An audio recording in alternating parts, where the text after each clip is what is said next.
I mean, then you're talking like a 14-year difference in life expectancy, which is pretty big. So let's play a little game here. So imagine that I listened to your advice and the things that you know about health, longevity, aging, and I followed all of them, which is very hard to do because implementation is not the same thing as knowledge. So imagine that's person A, that's Steve A, and then there's Steve B. Do the exact opposite.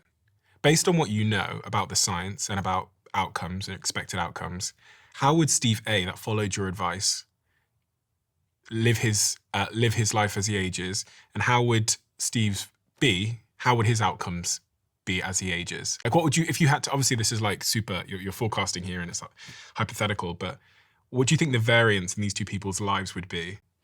Well, if you're talking about the extreme ends, like if Steve B is like eating sugar and smoking and drinking and just obese and sedentary, everything that you don't want to, Which is like a lot of the population. I mean, then you're talking like a 14-year difference in life expectancy, which is pretty big. But not just life expectancy, the way your independence, right? Your mind. So you'd be forgetful. I mean, it would just be it would be a terrible quality of life, right? So it's not only are you going to die earlier, you're just not going to live a good quality of life. So Steve A might be into his 90s and out surfing, because you've exercised, you've given your body like the right nutrients that it needs, you've gotten good sleep, you're not overweight, you're not eating a lot of refined sugar, all these things that sort of accelerate the aging process. And we can talk about different components of this and how they do affect the way we age and our disease risk.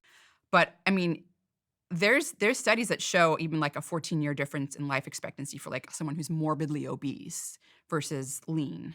So Steve A could be out surfing at 90 and Steve B would be potentially dying at 75, but also his quality of life his health span would diminish probably in his 40s and 50s. Right. So it's a 14-year reduction in lifespan, but potentially a 30, 40-year reduction in health span. And quality of life and health span, being able to be functionally independent, being able to be cognitively sharp, feel good, right? And your mood. I mean, all these things are affected.